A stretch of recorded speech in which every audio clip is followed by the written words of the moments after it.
Hi, this is Carly Queen 113, and this is kind of my review of chapter 451, but it's mostly just me going to be probably trying to expand on some points that caught my attention. And that starts off with the first point on the first page, where it talks about what happened previously. And it tells us that, Mavis and Zareth met. They kissed and he killed her because of his deep love for her. When I read that, I thought about it. I don't think Mavis really loved Zareth, not the way he loved her. And I say that because they both have the curse, and the curse is supposed to take away the more you love somebody. Now, it made me think that if Mavis really cared about Zareth as much as he cared about her, the curse wouldn't have worked, or it wouldn't have killed her. We know that she cared about him in some way. For her, it was more like she felt compassion and love for him and sympathy, maybe even pity, because of what he had gone through. Whereas he just loved her, for caring about him and accepting him. So it makes me think that the reason that she died was because Zareth loved her more than she loved him. And if that's the case, then to me this whole part where he throws Mavis on the ground, as messed up as it is, seems to make more sense. Because, he's had this curse for 400 years. It's been playing tricks on his mind for God knows how long. One person gives him this ray of light, so to speak, and then he thinks about how he met her before, and so he kisses her and she dies. To me, it makes more sense. That just makes sense that the reason he throws her on the ground is because he's angry. He might think she lied to him or something. Well, I don't know if that's the right word, but could also be something that other people said, that was because he's trying to act bad, but he's really hurting. And that could be the case too, because when he walks away after he does that awful thing to Mavis, he starts crying. But before then, he brings up this part that's right, if Mavis was a fairy, then I guess you could call me a Spriggen. And that comes to the next point that I thought was interesting. If Mavis was a fairy, then I guess you could call me a Spriggen. When I looked up what Spriggen was, because I never heard of it, it was basically an evil fairy.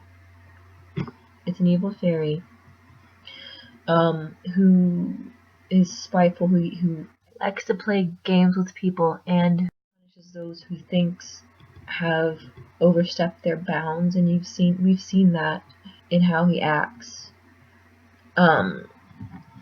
But it also says that they're known as the security force or the protectors of the fairies.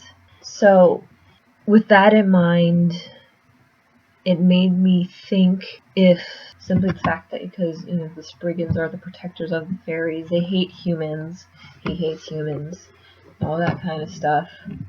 But it says that they would protect the people that they care about on their side to the death, basically. So that made me wonder if there was more to the Spriggen thing than just he's an evil fairy and he hates everybody, because he did care for Mavis. Anyhow, after I went over that point, after I thought about that, the rest of the chapter where it talks about how she got into the crystal was because Precht put her in there, and he was trying to resurrect her, to revive her. And then he found out that she had the curse, and he realized that she was probably the one who took Rita's life. He decided not to tell anybody about it. So basically, I just find it so interesting that for 30 years of his life, he tried to bring her back, but he never was able to succeed. But somehow, then it comes this part where she's talking about they created this eternal magic that never runs out. And that's crazy to think about, that they had this infinite amount of magic that would never run out no matter what happens. So of course, if everybody heard about it, they'd want it. And then that brought me back to the Spriggen thing. How did they find about Fairy Heart? And why does Zareth want it? She says, I think it's because they're planning on taking Agnologia down. And I think that's true. I think that's true, but I think there's something else to it, too. I'm just thinking that if Spriggen are supposed to be the protectors of treasures, fairy treasures, and she has become a fairy treasure. After this thing about Agnology and after that Spriggen point that I thought was interesting, it kind of spun a theory in my head that he wants her for two reasons. One, to take down Agnologia, two, to protect her, or protect this power. And maybe three, to possibly bring her back. And I know that's kind of silly considering he's like, I want to destroy humanity. Everybody's evil, everybody needs to die. They keep on making mistakes, they need to die. I mean, if it falls into his hands, you would think it would fall in the worst hands possible. But then you have the contradictory curse. He's had this magic all his life, and he's never misused it. So I know he's planning on going on war with the fairy tale, but that brought my attention to his his only conversation with Mavis since she's been a ghost, where he talks about giving a gift to everybody, redemption and resurrection. I know I'm not making a lot of sense because I'm just trying to piece things together, but I think there's more to him wanting the Lumen Histories than just using it to take down Agnologia. And if Hiro Mishima is keeping with the whole full-on Spriggen idea, then I think he's going to wind up protecting them somehow. And I guess that's why I wanted to bring up that Spriggen thing. Anyhow, after we find this thing about how she's saying they're going to use the power to take down Agnologia, she goes to this part how she's all like, this magic was born from my sins, and she's sorry about the mess. And then Gajil's all like, it's not a sin to fall in love. I would like to think that this is an expression on her face as if she figured something out or put some pieces together, but it's probably more just, he's okay with this. And then everybody else tells her how, despite what happened, despite what she did, well, she really didn't do anything wrong. All she did was she used magic to protect her friends, which gave her the curse, and she fell in love with somebody who wound up killing her, and now that person's really messed up and dark.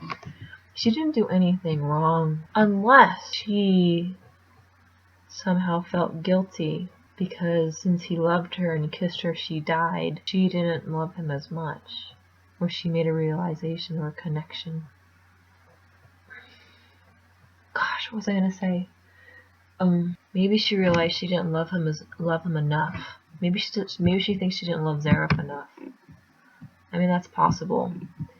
But anyhow, we have this part where they're talking, and then Julia says, "You're gonna have to fight the person you loved," and she's like, "That was a long time ago. He's become a threat to mankind, so we have to defeat him." So even though she cared about him, it's gonna be hard for her because she cared for him in a sense. He was a friend of hers from back in the day. I mean, fighting somebody you loved would be really hard. But it's kind of neat how she has this resolve that despite the fact that I loved him or that he loved me, I have to do this to save everybody. I really like Mavis. I think she's really cool. Anyhow, after we had that little scene of love, confession, or whatever, we have this part. I think this is just kind of a funny part where everybody's all like, well, Zareth's immortal, he can't be killed. And Mavis is looking at them and she's all like, are you serious? Have you not been listening to anything I just said? She's got that look on her face. But then we have this part where it goes, how do we do this? And this is the part that everybody's excited about. Natsu stands up and he's like, leave that to me. I've been developing this special technique to take Zareth down. And that's the end of the chapter. I feel that this isn't the end to the whole Mavis and Zareth thing. If my theory is correct about Zareth being a protector of the fairies as well, I feel like in order to protect them, he's using them as pawns. And I feel like this whole thing with Natsu's all like, I'm going to take Zareth down. He perfectly fell into this game of pawns because he's the one who's supposed to take Zareth down in the first place. So, we have Prelude to the Final Battle. I kind of hope we get another chapter. Maybe that gets into more what Zareth thinks. Because I really think that Mavis' whole idea about him just wanting it for Acknowledgia isn't the whole truth. Who knows? Maybe he's gonna try to bring her back to life. He did tell her that he was gonna bring redemption and resurrection when he fights them. That would be funny, wouldn't it? But overall, this chapter had some interesting plot points that I think that I'm excited to find out the expansions of. And I really hope that there's more to the Mavis and Zareth thing than what we've seen. After all, this is only Mavis' side of the story. What about his side of the story? We haven't gotten that yet. We might not get it, but if we did get a little bit of it, I think it would clear a lot of things up. Anyhow, so I'm excited about the next chapter. We have a lot of chess pieces, so to speak, put into play now. And I wonder how Zareth and his small army of Spriggans is going to play the game now. So, yes, we'll see next time. Bye.